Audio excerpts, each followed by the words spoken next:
Assalamualaikum warahmatullahi wabarakatuh. Waalaikumsalam warahmatullahi wabarakatuh.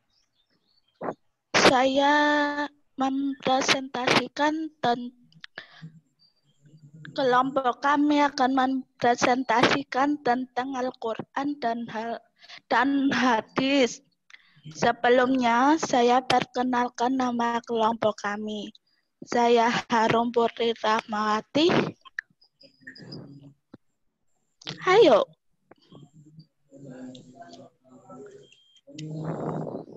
Saya Nahila Hafla Asya.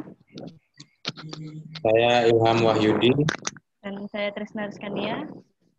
Bukanlah kesabaran jika masih mempunyai batas, dan bukanlah keikhlasan jika masih merasakan sakit.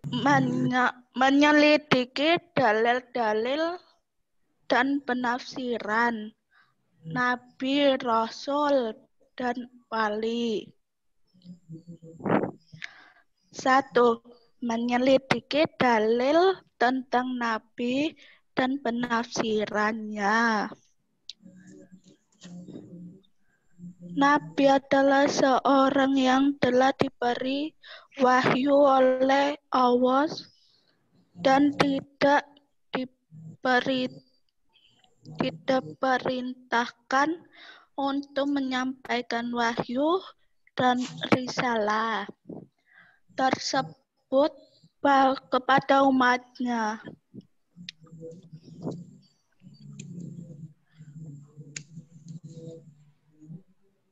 2. Menyelidiki dalil tentang Rasul dan penafsirannya.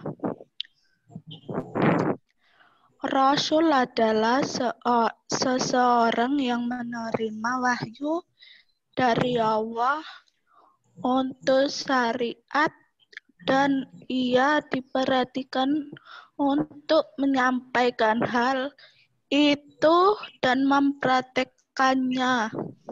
Kemudian seorang Rasul itu memiliki sebuah keistimewaan yang disebut dengan irhas. Irhas merupakan kejadian luar biasa ataupun hal-hal yang istimewa yang terjadi pada calon nabi ataupun rasul pada saat mereka masih kanak-kanak. Seperti contoh yang dialami oleh Nabi Isa alaihissalam, beliau diberi mukjizat oleh Allah berupa berbicara di usianya yang masih bayi, masih kecil kala itu, ketika ada seseorang yang melecehkan ibunya atau Maryam. Jadi kisah Nabi Isa ini ketika beliau ibunya itu dia itu dianggap anak haram oleh penduduknya. Jadi dia diberi irhas oleh Allah untuk mempersaksikan diri.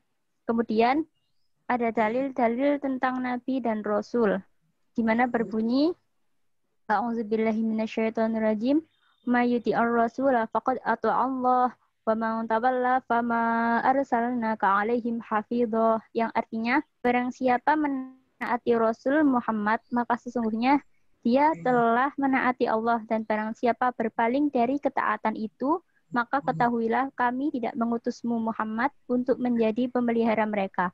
Quran Surat An-Nisa ayat 80.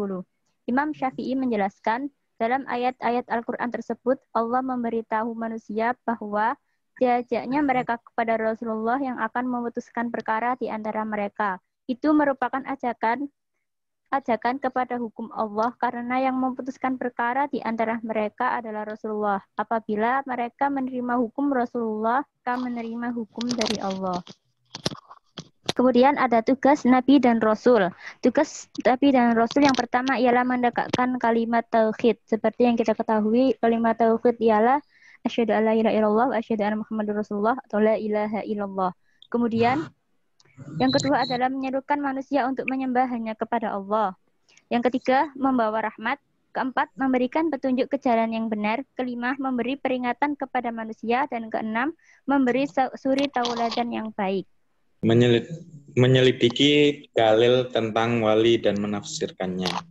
Sekelompok manusia pilihan Allah Subhanahu wa taala, yang wali adalah sekelompok manusia pilihan Allah Subhanahu wa taala yang diberi perintah untuk membawa umat ke jalan yang benar dan diridhoi oleh Allah.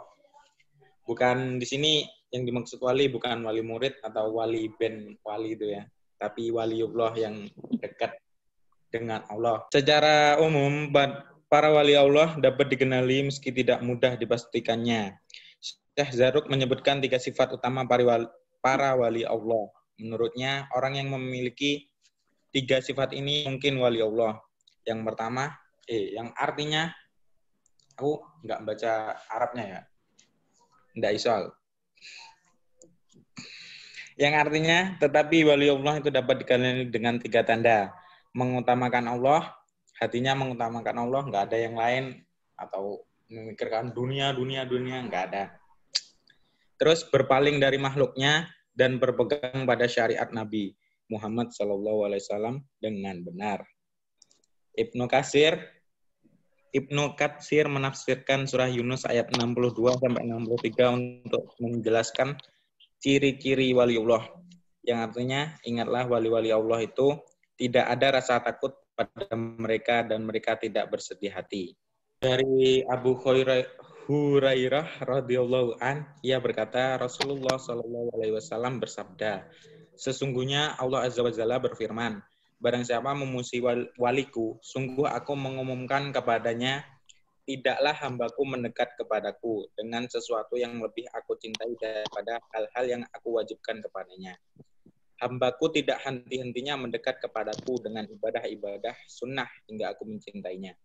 Jika aku telah mencintainya, aku menjadi pendengarannya yang ia gunakan untuk mendengar, menjadi penglihatannya yang ia gunakan untuk melihat, menjadi tangannya yang ia gunakan untuk berbuat, dan menjadi kakinya yang ia gunakan untuk berjalan. Jika aku meminta kepadaku, aku pasti memberinya, dan jika ia meminta perlindungan kepadaku, aku pasti melindunginya. Berdasarkan ayat tersebut, para wali Allah adalah mereka yang beriman dan selalu bertakwa. Kelak mereka pada hari kiamat tak akan dihinggapi kegundahan. Hati mereka tentram, baik di dunia maupun akhirat. Maka dari itu, kriteria wali Allah bukanlah yang sebagaimana diyakini kalangan awam, semisal lebih menekankan pada aspek di luar logika umum. Sebut saja kemampuan berjalan di atas air, sholat di atas angin, bisa membaca pikiran orang, dan kesaktian lainnya.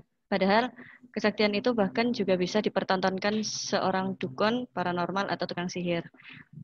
Ada atau tidaknya karamah dalam diri seseorang bukanlah tolak ukur dirinya dipandang sebagai wali Allah. Ukurannya adalah kokohnya keimanan di dalam hati dan ketakwaan yang terpancar dalam ibadahnya, serta akhlaknya, baik kepada Allah maupun sesama makhluk.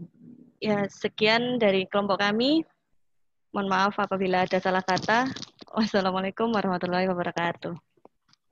Waalaikumsalam warahmatullahi Waalaikumsalam. wabarakatuh.